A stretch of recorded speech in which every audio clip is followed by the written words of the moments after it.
The following podcast contains subject matter that may be unsuitable for more sensible viewers. Views expressed here do not reflect that of any community that you would want to be a part of. Listener discretion is mandatory. Mama, what does trans mean? No!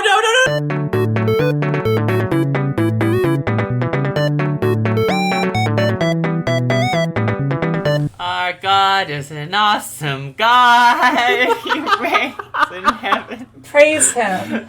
Praise Daddy. Praise Daddy Jesus. Our Father. Enter me, God, and let the Holy Spirit enter you, my children. And purge me of, enter my darkness. I have a God-shaped hole in me. God, get thee behind thee, Satan. Welcome, children. And get ye in front of me, God. So today on Tranifesto, we're talking about a documentary which talks about the real life of Jesus of Nazareth and how, in fact, he himself was a transgender crossdresser. Wait, transgender and a crossdresser? I mean, like, the thing about when you're, like, dealing with historical people is it's hard to, like, project our modern identities onto them. It's true. So you have to be kind of cautious about how exactly. But I mean, he wore dresses. What do you want to call that? Well, these days we call it transgender. Back then they called it carpentry. So I just think in the Hebrew translation, that's where things got mixed up. Well, and this is why when people talk about how trans issues alienate the working class, they really don't understand that transness is deeply embedded in, like, the carpentry, like, trade. See, it goes back thousands of years. Everybody was worried about the Masons, but they should have been worried about the carpenters. Well, my children, welcome one and all to Tranifesto Ministries. Fuck. So welcome back to Tranifesto, the show now featured weekly in my breakdowns. I think the pastor is drunk again. How else will I deliver my sermon? Oh, God. Yeah, so after weeks of having what I could describe as only good shows, this week we have a great one. It can only be described as self-harm to watch this show. So if my friend Amy is watching this, I told you not to. But anyways. Not me. Yeah, speaking of Amy. friends Amy, hey everyone, guess who's back? I'm back. It's like I never left. Yeah. I mean, you're going to have to interview for the job again, sorry. So what are your qualifications for this podcast? What would you say is your greatest weakness? My greatest weakness? Well, it's that I have not yet found God. And so my identity is in flux because I identified more with mother when I was growing up and, like, I have all this trauma, but I still have yet to, like, fully realize that the Lord is my daddy. Oh, okay. And so I actually think that not only is that my greatest weakness, it is also my primary qualification for being on this podcast.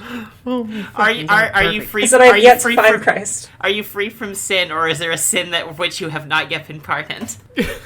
Every sin. I need to be pardoned from all of them. It's like that episode of Simpsons where Mr. Burns is in the hospital and they have all those diseases trying to get through the front door. It's like, well, okay, this little buddy here is the Black Plague. Now watch what happens when we all try to shove them through the front door. So what you're saying is I'm invincible. Yes. Well, I'm sorry for my absence. I was having sex. Wait, I thought you were with family. That too. Separately.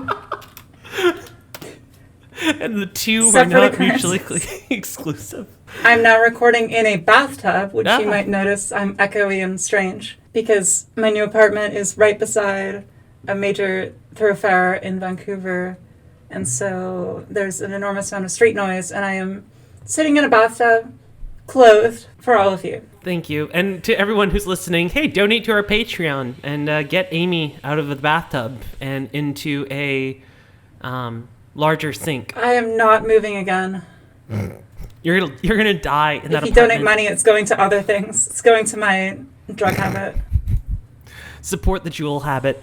All right, well, so yeah, this week we are, as you've guessed, reviewing something that we're not terribly thrilled on. I mean, this show, I would argue, is a perfect reason why this podcast exists.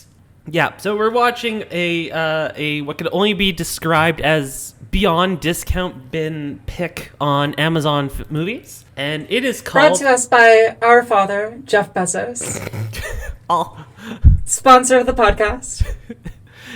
Go Daddy Bezos. So this week we are reviewing Tranzformed. Transformed. Emphasis on the Z. Yes, and so this film came out recently, I believe back in 2017, and we'll get into the synopsis, but I've just looked at their website, because the website for it is still up. It's got fucking film awards from, like, the funny thing is it says it has film awards, and it, like, has pictures of them, but there's no information on what the fuck they are. They just look like 3 random awards, and one of them is fucking I imagine they're, like... It's 18 plus Dove approved. It's approved by more than 18 doves. Oh, okay. Like evangelical film festivals, that kind of thing. Like, it might be, but still, it just, like, on their website, it just looks like they got generic pictures of awards and just shoved it on there. So yeah, they were trying to raise $5,000 in order to have the film translated and dubbed into Spanish. So Dios mío. that looks like it's still going. So make sure to go ahead and subscribe to that and donate. They should reach out to Bolsonaro. I guess that's Portuguese. That's Portuguese. That's close enough. All right, so Rhea, I think you wanted to we're not going to go over too much of the synopsis of the film because this is more of a documentary film. But it's just a documentary. Exactly. So we just going to go over the. Rhea's just going to let us know kind of a general idea of what the film is getting at. Well, I mean, I think I'll let the tagline of the film speak for itself. 15 ex-transgender individuals join with numerous experts to dispel confusion and bear witness to what Jesus Christ can do for those who struggle with gender dysphoria. Ex-transgender? Is that like my exes? I almost want to sit down and just like pick apart that sentence piece by piece, like experts. I mean, there's two. There's two who are. I mean, the word expert is doing some real big fucking legwork on that one. Okay, well, yes. So gist of the film. Like, and I want to say, remember when David Cameron said that the people of Britain are tired of experts? This is what they meant. And I want to paint a picture, and like Madeline, as our resident pastor, I need you to tell me if this is typical of Christian media, but like the beginning of it, and we'll get into like the structure in a second, but the beginning of it reads like if it wasn't for the documentary voiceover, it kind of feels like a bad like reactionary video essay. And then the rest. Fucking Ken Burns deserves better than this. And then the rest of it is PragerU-esque.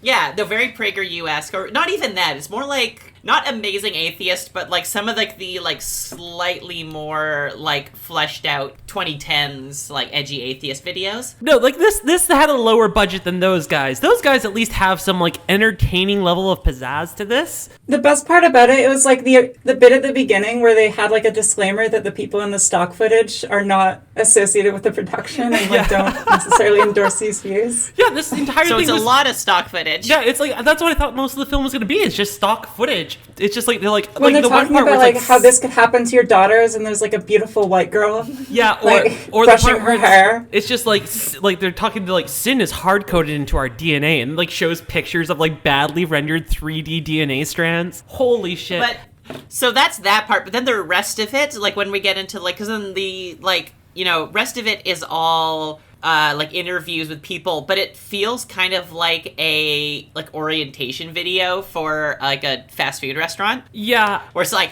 here, welcome to Walmart. Let's talk to people about why we shouldn't unionize. Yeah. I was gonna say like talk about like report to your manager if you are handed any kind of card.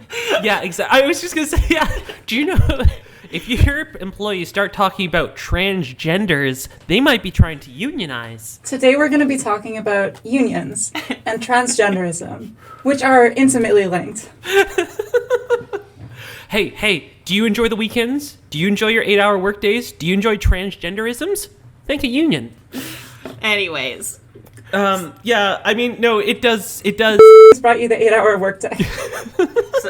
So then also the rest of it, so... What it does, when it's not like a bad clip show full of just really, really bad data that we're going to get into, it kind of jumps between this, like, this collection of prayed the gay away people who are expressing their very, very, very, very admittedly depressing stories, and these two huge scare quotes experts that are like, and the tone shift between these two groups is unbelievably jarring. It's astounding. Well, that's the thing. The whole pray away the gay thing. Yeah. Like, that's not revealed until the end. Even though, like, we kind of get that idea going into this. We know we've seen this dog and pony show before. But in the beginning, it presents itself, especially with the and again, it's doing legwork, experts. So in terms of, like, experts on this show, fucking Dr. Joseph Nicolosi? Yeah, of the Thomas Aquinas Psychological Clinic. First off, it's a conversion clinic. Thomas and the Aquinas? The what, sorry? Yeah. Wasn't it the Thomas Aquinas Psychological Institute? No, it was the named Thomas after the guy? Aquinas Psychological Clinic. Oh my god. Yeah, so not only is it a conversion clinic, which is also what the other ministry in there is, it's also now closed, and he's dead. So... What? Yeah. God rest him. How? What happened? I just assume he died of natural causes. I didn't look into it. He or, listened to our gay podcast. Shit. And like there's tons of misleading information here. Wait, the fucking hold like on. the whole thing. I just found this guy's like Wikipedia page, and apparently he had a book removed from Amazon due to a petition because he's sketchy. But somehow this video is still on Amazon despite being blatant propaganda. Yeah. Are you suggesting we bring back book burning, Ree? You fucking fascist. But that's the thing. We should, like, and I guess we should get into it now, which is the whole bad science presented as good faith. Like, and specifically Dr. Joseph over here. Oh, God, I'm not going to say doctor anymore. Just Joseph over here. Because they only pretend to be scientific. Like, most of this thing is just Christ. But that's the thing. It's like over and over again. It's just like, well, the science says. And even Dr. Joseph does a lot of the science says. And then he gets to this Joseph place Mengele. Where he goes like, was it... Oh, the science board is intimidated by queer activists or transgender activists. It's like, motherfucker, we don't intimidate anybody. They made this idea that, like, the DSM only changed the classification of gender dysphoria from a mental illness because of, like, hysterical transsexuals, like, phoning. Yeah, and that's why they changed it. That's not, like, it was... That's not a thing. Like, based on science. Like, yeah. This is... On a fucking, like, large scale, that is absolutely not a thing. I'd be willing to pay some money on, put money on things that absolutely did not happen. The other person that they had was the Denise Scheck, which is the Help for Families Ministry, which, again, longtime listeners of the show will remember our episode on fucking... But I'm a cheerleader, and there's that scene where they're trying to find the root cause of people being gay. If you take that scene and stretch it out into what could arguably said is a feature-length film, that is this movie. It's like, a lot of it's just like, well... No, yeah. Well, like, and all the leading minds of, like, the anti-trans Christian rehabilitation people who created this movie, they're all just, like, gay conversion therapists.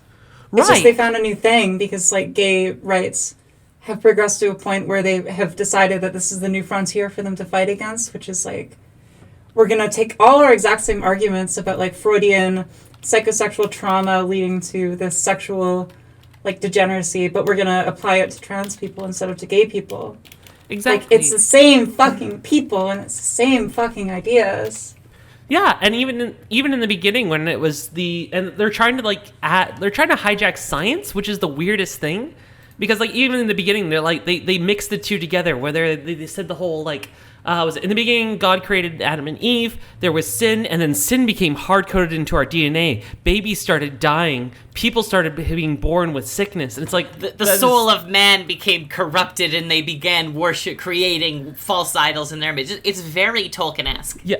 By the way, shout out to our Roman listeners from the early Roman Empire who listened to this on time travel abilities for having intersex gods and goddesses. Well, and like all the Roman like history fascists who like idolize the Roman Empire need to understand that this documentary like directly calls the Romans like degenerates who strayed from God. Which I mean, Yeah. they So were, if you but in are- a good way.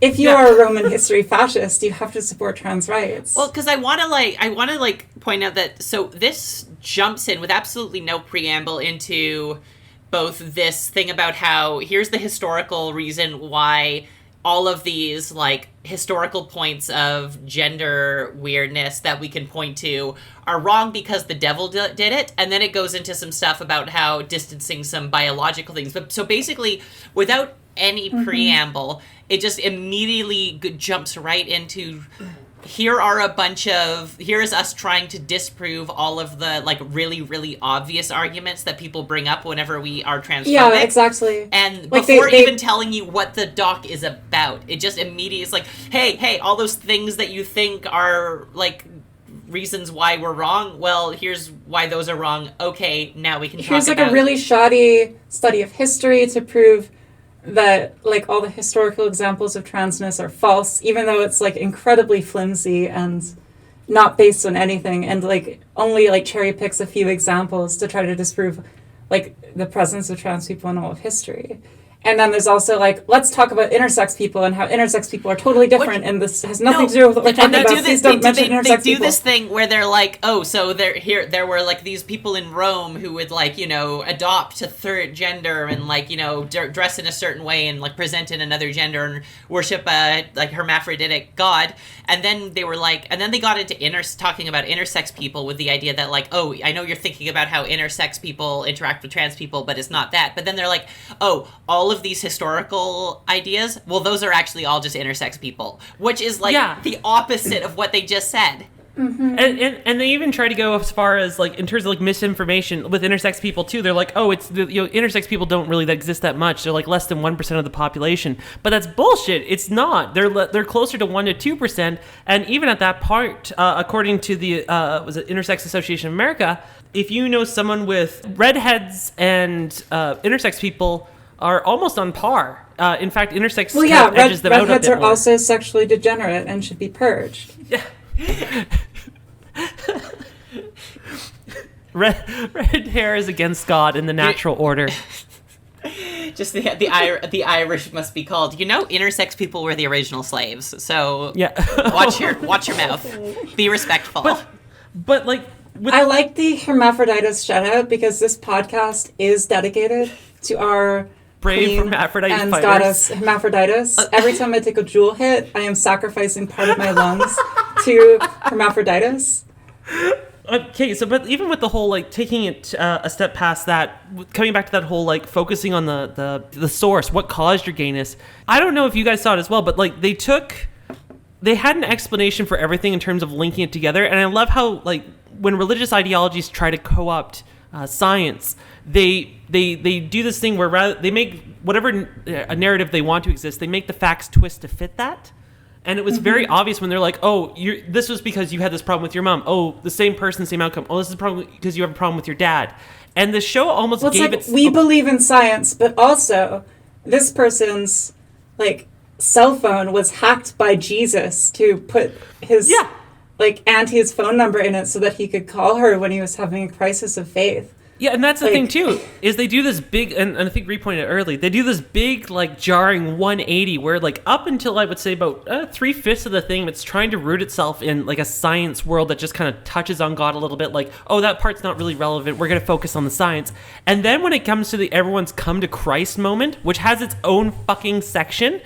It's the longest section. Yeah, it's like Act 5. Yeah, it is hard to watch, but it's just, like, all of them are the same thing. It's not even that, like, a lot of them were unhappy and looking for answers. It's God showed up and then they felt bad about their shit. Jesus entered their lives and saved them. Well, okay, before we get into, like, you know, these people's, the stories of these people and getting into, like, their experiences, I want to, like, go back to the second section of, like, history and science, where I think we talked about it a little bit earlier, where it was about how they don't really say, like, why people started transitioning. They don't get into, like, why was there a sudden shift? Like, did the devil suddenly just decide that this was a cool thing to be doing? And, like, how this lobby came up and was pushing to get sexual reassignment surgery allowed in places, and they were misgendering all of these historical trans people and, like, just fucking they throwing misgendered, around like, bullshit. Lily Wagner, who was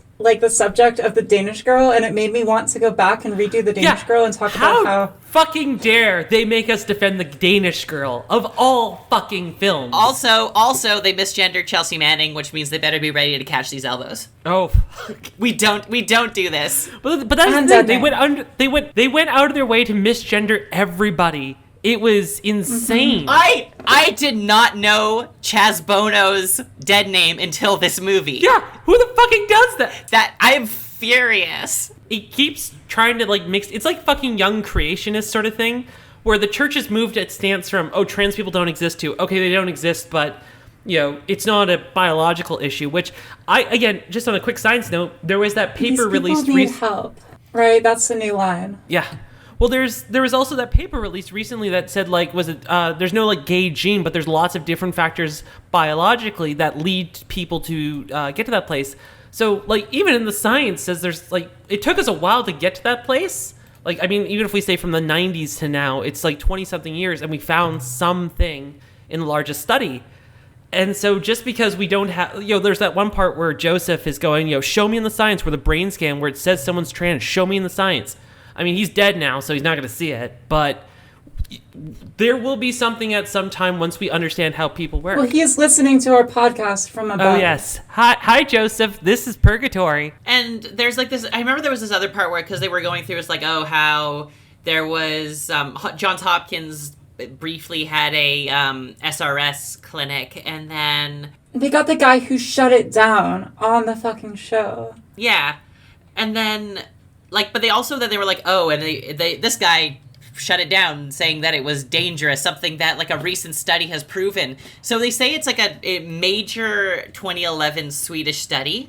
I was wondering, did you get a hold of that? Well, I found one of them, and I believe it's like one of like one or two that like transphobes like will regularly drag out, but it's like research papers are kind of hard to cite, but anyways, I found it, and I'm just trying to double check because I know whenever there's like two like studies that say there is an increase in like mortality and depression and stuff, which like is a little bit true. I mean, it's a little bit true after transition. Like, it doesn't count. That doesn't also account for like how it also improves a lot of people's lives as well, and how like and it's like there's this missing part of like the fact that existing in a transphobic society and like being ostracized socially has an impact on your mental health. Yeah, exactly. Well, that's exactly it. Like you talk, that's what they always miss when they bring up these like suicide statistics. Well, they're not missing it; they are intentionally. You talk to any trans person, they'll say like one of the hardest parts of transition is the social element of it. Like hormonal, yes, we have to deal with whatever in the beginning, but like ultimately,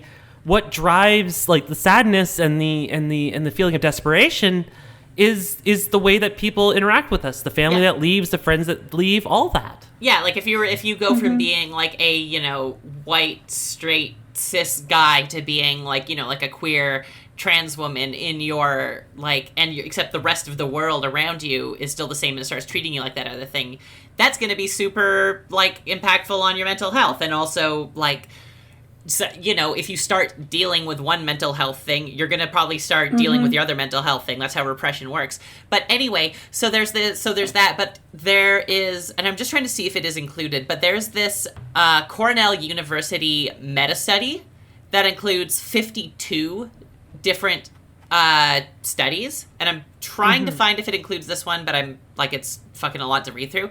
But it says overwhelmingly transition is a better choice. So which also kind of gets into, if we wanted to take a step into the people, there's I think that there's a lot of to be crude, the Natalie Wynn line, you didn't prove anything, you just found a pervert. Yeah. Well, yeah, and it's like finding a bunch of trans people or like ex-trans people, detransitioners who, like every single one of them talks about their like sexual trauma in childhood, like being sexually abused and like how they were ostracized from their family and like neglected by their parents and stuff. And like that, they're trying to draw this like causal link between these things. It's like, no, you just found a bunch of people who were raped as children, and now you're trying to like spin this into some kind of grand psychological like study. Yeah, it's like it's the old adage that correlation does not equal causation. Like it's pretty equal. It's just like people who get sexually abused as children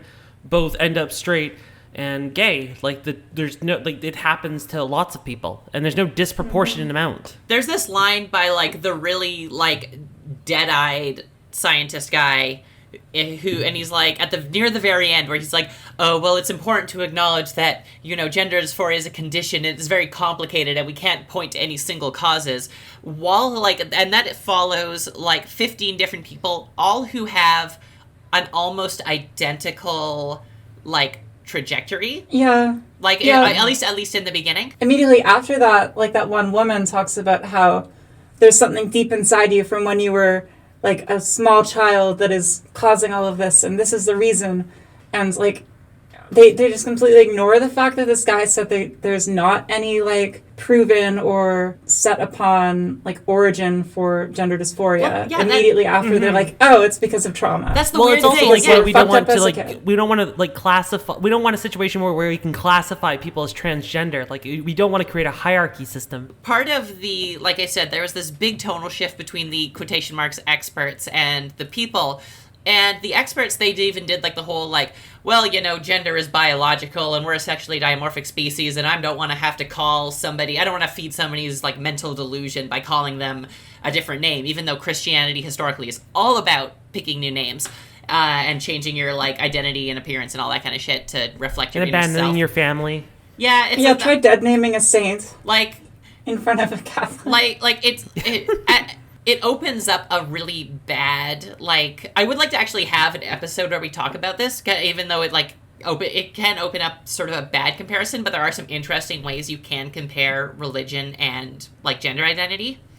But, like, also, that's something I would never want to bring up around right-wing people because they could easily take that and take it in really ridiculous directions. But they have all of this, but everything that the, like, ex-trans people said was all very, very personal, very, very identity-based, focusing on, like, they were only speaking about their personal struggles with identity and interacting with a world that had established norms on how to deal with similar issues with identity. And they never say, oh, God came to me and said, pronouns refer to chromosomes, and I created a sexually dimorphic species. And wait, do you not remember when Moses came down from the mountains with 2 tablets and it just said she and he? Like, do you not remember? Was I the only one who heard that story growing up? Yes, the 11th commandment, thou shalt make attack helicopter jokes. But, like, yeah. Thou shalt identify. Like, all of these people, and, like, my gut reaction is to... Because I think we've all seen some pretty disingenuous, like, ex-gay, ex-trans stories. But, like, my gut instinct is to, like, at least face value, like, believe all of these people and just believe that they went through very traumatic and complicated identity crisis and they came out the other side, like, they dealt with it however they dealt with it. Yeah. I mean, their identity crisis has almost nothing to do with the, like, agenda that this, like, documentary is trying to push. What part of their stories were cut? Like, this is a very curated documentary, and a lot of these people, like, what is never mentioned by any of them when they're talking about their experiences living as trans people? Like, transphobia. And, like, navigating socially transphobic people. And that's kind of... They never ever mention that aspect of being trans. It's always just, like, this internal struggle and, like, this kind of thing. And, like, that's, like, they might have talked about that when they recorded the interviews, but they certainly did not include it in the documentary. But that's a lot of the thing is just, like, a lot of it is, like, they seem happy in a lot of their parts of their, like, transition, like, in their transitional times when they do bring up I was going to say, like, they sure as shit don't seem happy now. This is a bunch of miserable ass people. Well, that's exactly it. It's almost like I mean, like, we all know how the way memory works is that every time you remember something, it changes slightly. And so, like, I don't doubt... I'm with Reed. Like, I agree with, like, probably a lot of these people. Things did not go well for them, and they were given bad advice. But at the same time, too, I mean, for us especially, like, I remember, like, to get gender surgery took me, like, 2 years. There was a lot of checks and balances in the place. I didn't walk into a room and someone's like, oh, there's hormones. And that's the part where it kind of gets me. Like, there was a couple scenes where someone's like, oh, I walked into a trans therapist, and they just said, oh, you're trans, and you're going to be trans, and you just have to go to pills right now. Yes, I wanted to talk about this. And I just, I don't think it went that way. And if they did, then that's an outlier, because there's the whole point of, and this is kind of like what it got on with the whole issues with gender clinics in the UK, is the whole point of treating gender dysphoria or trying to help people with their gender identity is to let them navigate what that looks like. The one gentleman in the movie brought it up where he said, the doctor asked me what I would like to do, and I thought, well, you're the doctor, you're supposed to know. And I mean, that speaks to two things in my mind. One, the fact that we do need to put a lot more research into how to help people with gender identity issues. And number two is just the fact that is how treating gender identity works, which is just a lot of people. Some people need to go on hormones, some people don't. We need to understand what the difference is between socializing and what the difference is between body dysphoria. Yeah, and also they the guy, he said that, I went to this place and they were like, oh, I've seen this 1,000 times before. I'm just gonna treat you like I've treated everyone else who was. But that insinuates that this has worked for those other 1,000 people to at least some extent. Because really, well, there's also this idea in this thing where a bunch of these people go to trans therapists or go to the doctor and they just push being trans on them. And they're like, okay, I guess if the doctor's telling me I have to take hormones, I'll take hormones. But it was pushed upon them. Whereas that's the opposite of how it works 99% of the time. Yeah, you go into a doctor. In most parts of the world, you go to the doctor with this. You have to convince them, repeatedly, that you are genuine about being trans. The doctors are not trying to throw fucking hormones at you. They, in fact, are trying to withhold them unless they think beyond a shadow of a doubt that that's what you need. Yeah. And it also, if you go into the doctor and say, hey, I have this symptoms, there is no big pharma industry pushing spironolactone and estrase.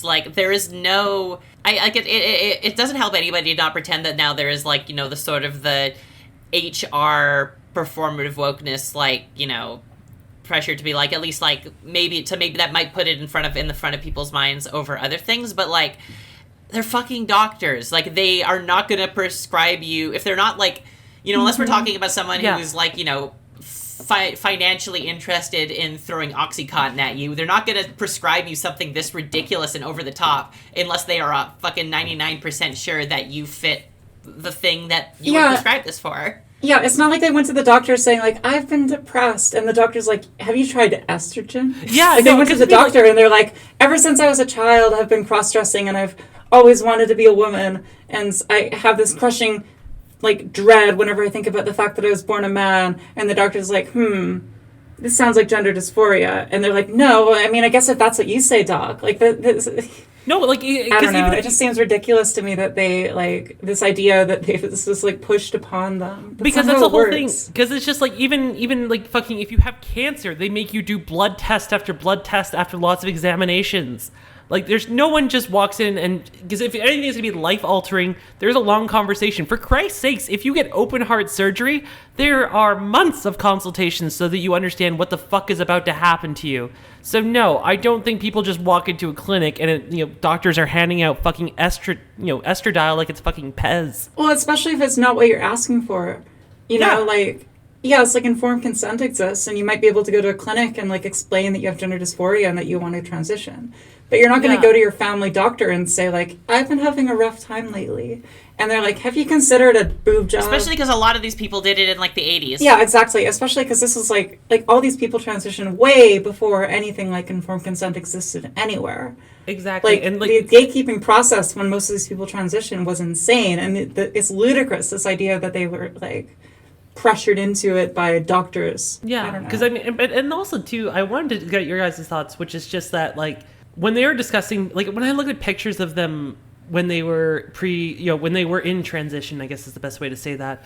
They all look happy. They all look like they're doing their best. And this might be less scientific and more just an observation, but it just seemed like all of them now were just almost weird husks filled with shame. But on top of that, the shame and the body of Christ. Yeah, but on top of that, like the sudden shift in feelings and like, oh God, I need to undo this. I need to do something else that's true to myself. I need to call God Daddy. Like obviously, if you are, we'll get to that. But later. like obviously, if you are like a religious person and you are going through an incredibly like complicated trauma like fueled identity crisis, like this is obviously pushing that God came to these people and led them to live their true self, but to me, that shift seems consistent with a trauma-fueled identity crisis. Yeah. Well, and it's also like what we don't see from these testimonials,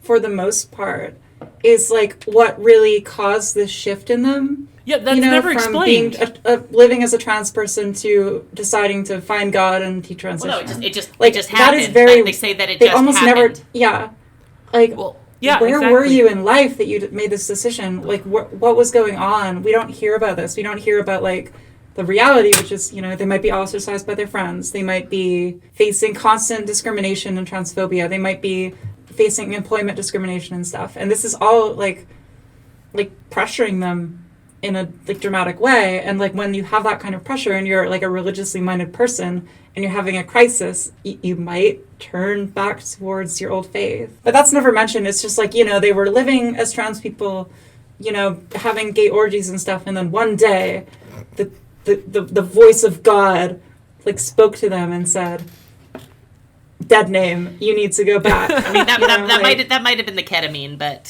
who's to say? The 80s were a wild time.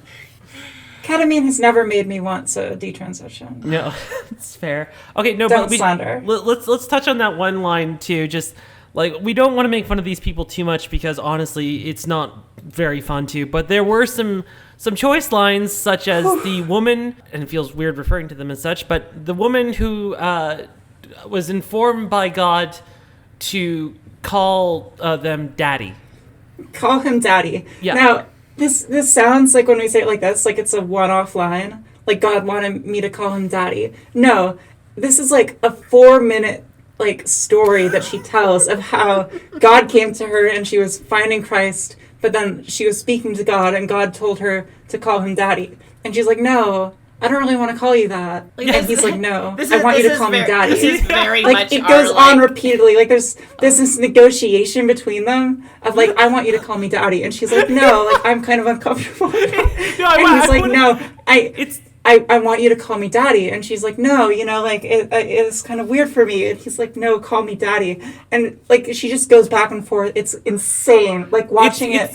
I was like falling apart laughing. Like, it's I like how, like, in biblical times God appears to his disciple as a burning bush to deliver a message, and also he sends Moses up to the top of a mountain to come back with tablets. And nowadays it's just God's fucking having just a one-way talk with someone, be like, no, I want you to call me daddy. No, just do it. Just have faith in me, call me daddy. And she's like, that's just like not really my kink, man. And he's like, no, you need to call me daddy. It's instead of God was kink shaming her. Father, can't I call you Lord? And he's like, I mean, I guess, but like, I would prefer strongly if you call me daddy. Instead of the pronouns are daddy. Instead of the burning bush, it's the Tinder logo. Okay, but I want to give some context for this, just because I think we're obviously projecting a little bit, but like, so like the whole, like, her reasoning. Me projecting? Never.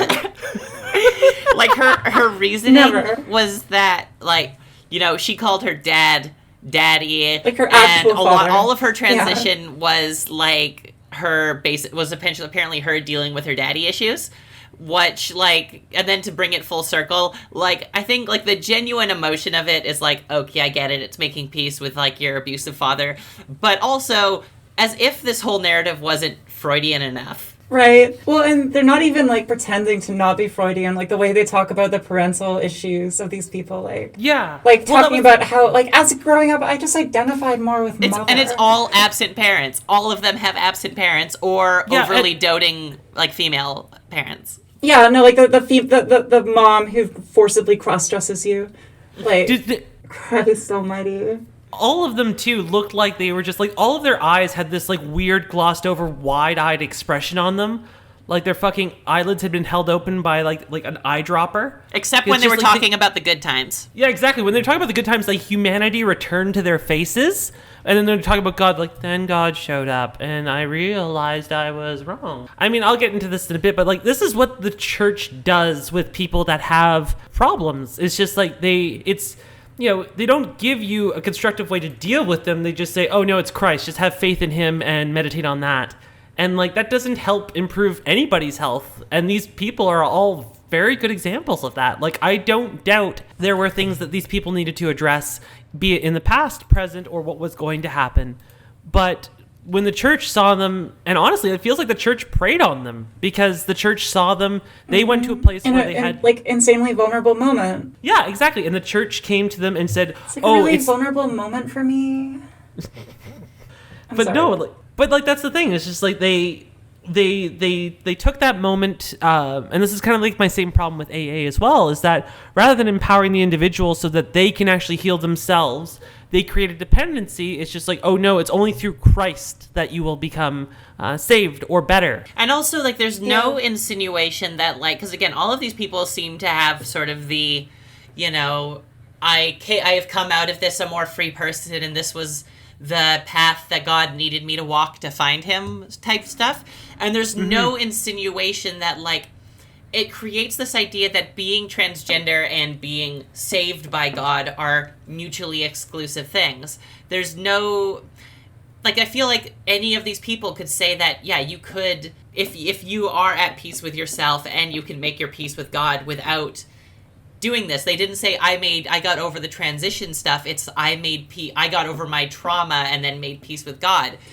I mean, that one woman I forget who actually talked about it, but like there was she talked about how like her pastor or whatever like was really like supportive, but also didn't like refuse to reinforce any of this stuff. And I can just imagine like this like church person like repeatedly like aggressively misgendering them and like there was like refusing to acknowledge any like complexity of gender while they were having this conversation, like being vaguely abusive but like in a way that made it feel vaguely supportive.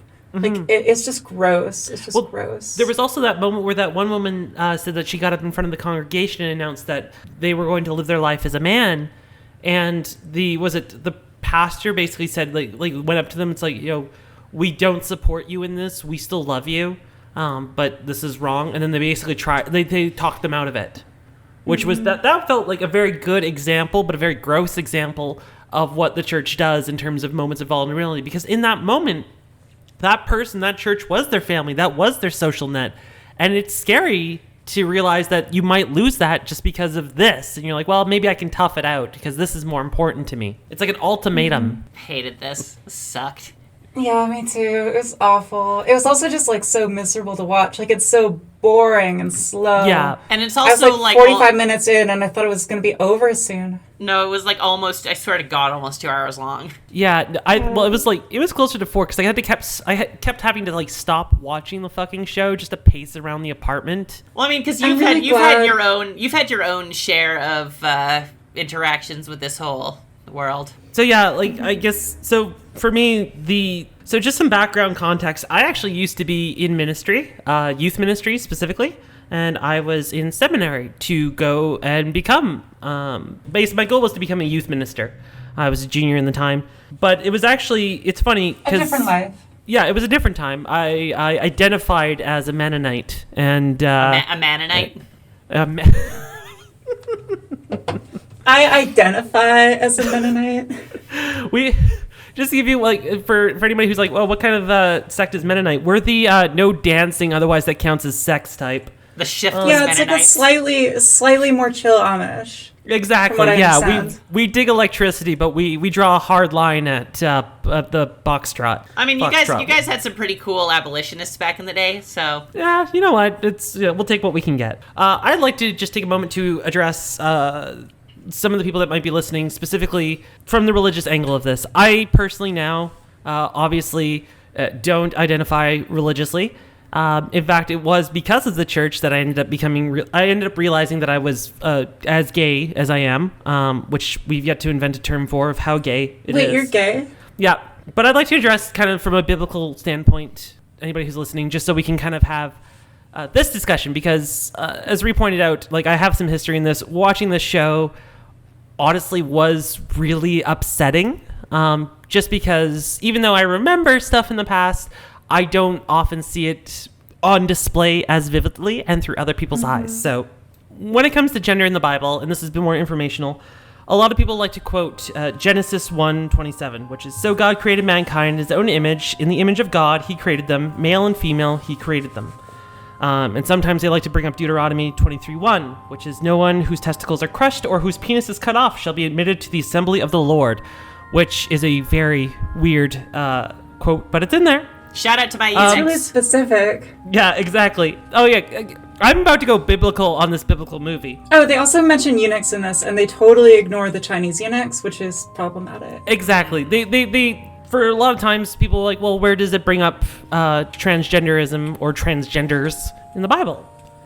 There's verses like Luke 4:18 to verse 19, which is, "Proclaim good news to the poor, to proclaim freedom for the prisoners and recovery of sight for the blind, to set the oppressed free, to proclaim the year of Lord's favor."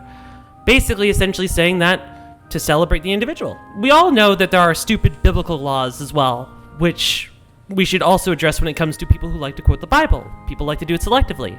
Remember, back in medieval times, the Bible absolutely knew that the king was appointed by God and therefore unquestionable. Remember, back in the early 1900s, we absolutely knew that the Bible quoted that interracial marriage was immoral and against God. We know better now. And in 2019, we absolutely know that it's immoral for homosexuals to marry and for transgender people to exist. There are lots of stupid biblical laws. There are things like Leviticus 19:19, "Do not wear clothing woven of two kinds of material." Basically, all of Leviticus is like this. And for anybody who's listening going, hey, that's the Old Testament. God made a deal after the floods of Noah that he would do things differently. And therefore, we have the New Testament. Even the New Testament has Ephesians 6:5, "Servants, be obedient to them. They are your masters according to the flesh, with fear and trembling and singleness of your heart as unto Christ." Basically endorsing slavery. What I am saying this for is just like, if the Bible likes to contradict itself a lot, and the Bible is basically one giant interpretation based on whoever's making it. I have some friends that are both trans and religious, and though I'm not, I understand why they do it. It's important to them. And they all have their own different journeys in the church. Some I think are great, and some I think are less so. God commands you to love. God commands all his followers to love. And therefore, that's all Christians are instructed to do. And for anybody who tells you that it is also our job to cast out sin, remind them finally of John chapter 8, verse 7. "He that is without sin among you, let him cast the first stone." Because in Christianity, everyone's a sinner for whatever reason we like to make up. You're okay. Believe what you want. God loves you if that's what you need to hear. And the church is just one of those giant behemoths that takes forever to catch up with the times. Written by Aaron Sorkin.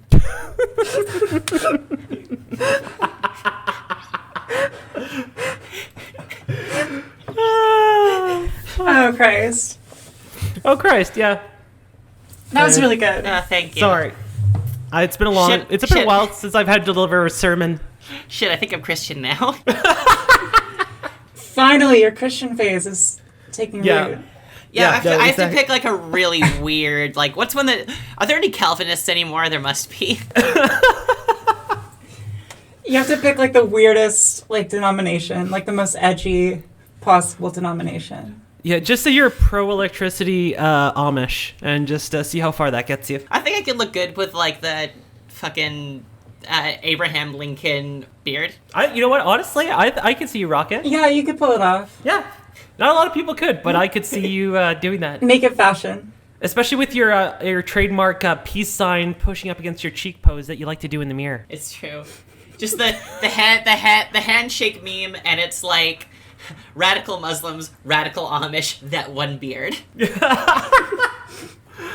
Oh fuck. Well, I guess We'll finish up by just like obviously I'm not gonna ask the question. How is this good representation?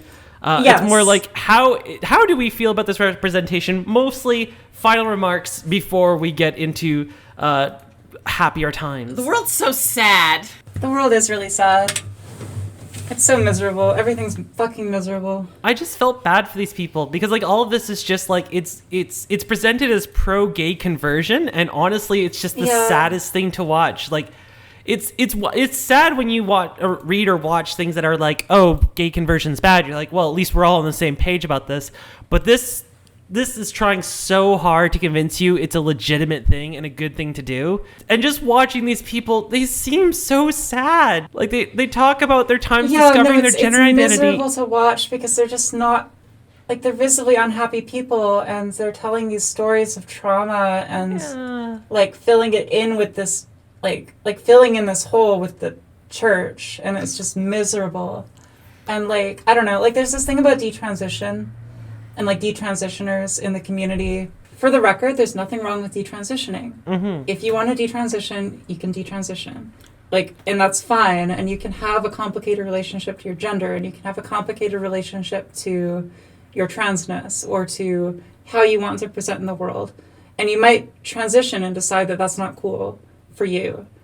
But there's this thing about like token detransitioners where they are just picked up by people like this, like fucking parasites, and like their stories are turned into these like cautionary tales, you know. And this like it's like miserable to watch, and like it's these people who, I don't like hate these people, I just think they're having a fucking hard time of it, and like got picked up by like parasitic leeches in the church who wanted to use them as propagandistic, like, well, and because they are the spokespeople. They are the loneliest people, because like when you transition, you lose, you know, most to, if not everybody in your life, and then you make new friends based on that and your true self. And for the people who detransition, they often lose those friends, and they're left with nothing because they can't go back to the people from before. And the church tends to be one of these great examples, and one of the big reasons why I left it. People who pick those people up in those moments where they have nothing left.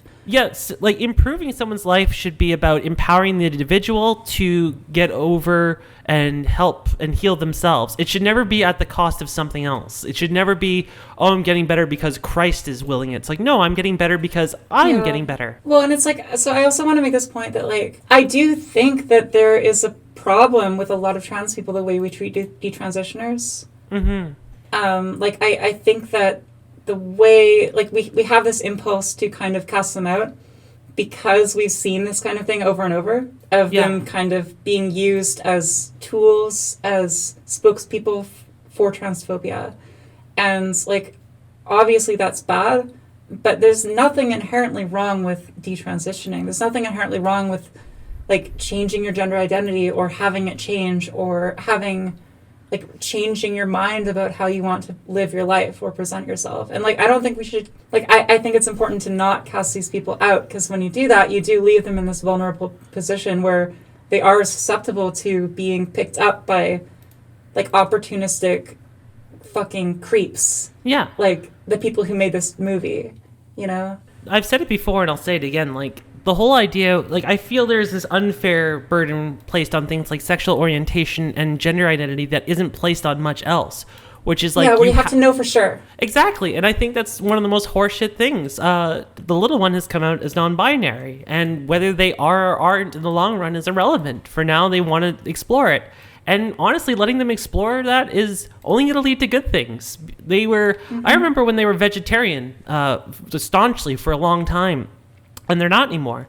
But one of the things that they learned from that experience is to be mindful of what they eat, and not only just on like a you know, making sure they eat healthy, but they know that, oh, I want to eat less meat because I don't like the idea that animals are getting hurt. And so... Yeah, and make these decisions consciously. And you can make decisions about gender consciously too, even if you don't necessarily stick to, like, a trans identity doesn't necessarily stick. You can, if you go back, if you detransition or whatever, or if you go back to identifying as cis, you can still keep the lessons you learned from like thinking about gender consciously and your relationship with it, and you can, like, those can be positive experiences if they are not used as weapons against you. Yeah, everybody is going through a state of transition, and it only improves yourself if you experience. It only improves you as a person if you can experience something, know it's not for you, but can still appreciate how it might be for other people. Yeah, no, I don't like the church for a lot of reasons, but one of them is just like you have a dependency on Christ, and